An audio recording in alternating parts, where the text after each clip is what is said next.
Hey, what's good YouTube? Welcome back to the channel. This is your boy S.O.G. In today's video, I wanted to talk about your TLR-7 sub and how to go from a 1913 Picatinny rail into making it compatible to fit a Glock rail system. The reason I am doing this is because I initially purchased this TLR-7 sub to go into my Canik Mate MC9. And now I simply just want to see what it would look like on my Glock 43X. So as you guys know, when you purchase the TLR-7 sub, you have multiple options to pick from. I mean, you got the 1913 version, you got the Glock version, you got the SIG version, Hellcat Pro version. I mean, you got different variations of this, and it just doesn't make sense why I would have to pay it for a whole new light in order to put it on a different style of a rail system. So what I did was I actually reached out to Streamlight and I said, hey, you know what, I recently purchased this 7 sub and it was for a 1913 rail. Now I want to put it on a Glock, and I am just wondering if there's anything I can do instead of having to either purchase a whole new one, or do I have to sell this one, you know, private party, to get enough money to get another light for the Glock itself. So the guys over at Streamlight replied to me pretty quickly and said, nope, you know what, we're gonna go ahead and mail you out a new rail system or a new rail kit for the Glock, so that I can just switch from the 1913 and go ahead and put it onto the Glock rail system. And I wanted to show you guys kind of what that looks like, the process of switching this over to making it compatible for a Glock, or you know, whatever other variation you're looking at using, instead of, like I said, going out and buying a whole new light. Unless obviously you want to, you know, the more the merrier. But for me, man, I'm not a rich guy, so I would rather just kind of be able to go back and forth if I need to.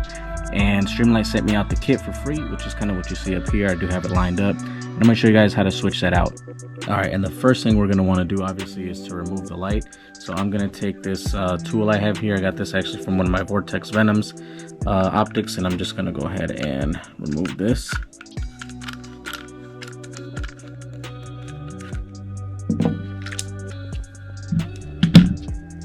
All right, and this is how you remove and install the key rail system.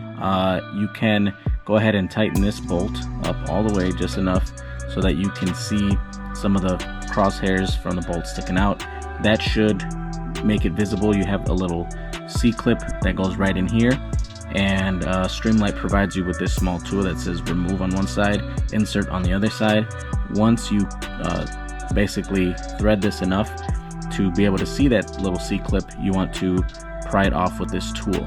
Now for some reason mine didn't come with that C-clip, so no biggie. I just saved myself that extra step, and I just kind of start removing or releasing this bolt here. So we'll start taking this off, and this comes off. Now you do have a spring in this here, as you guys can see there, so just make sure you don't lose it.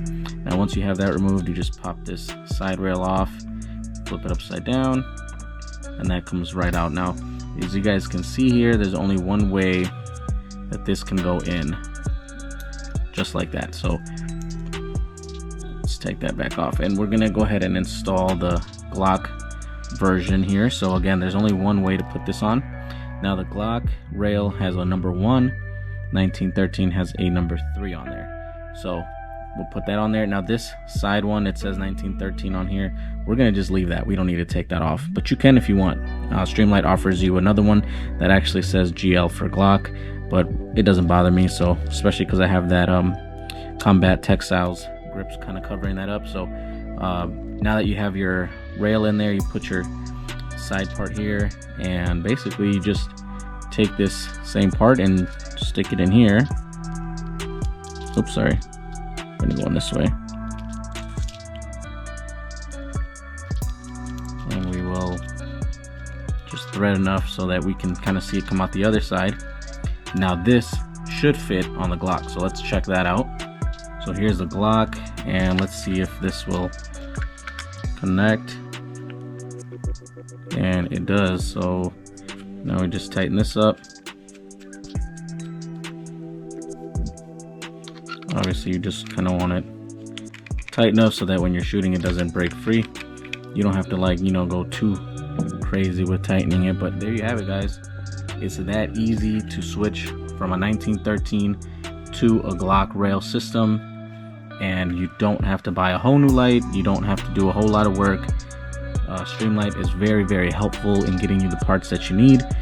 And I mean, again, it shipped out to me in about a month and a half, but just because they were low quantity in stock.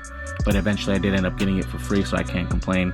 And now I can run this either with my Glock, or I can run this with my MC9, depending on how I feel and what I want to do. So there you have it, y'all. I hope this was helpful. I hope you guys learned a little something and saved you guys some money. Until the next video, you guys, I hope y'all have a blessed day. Take care, and we'll see you guys on the next video.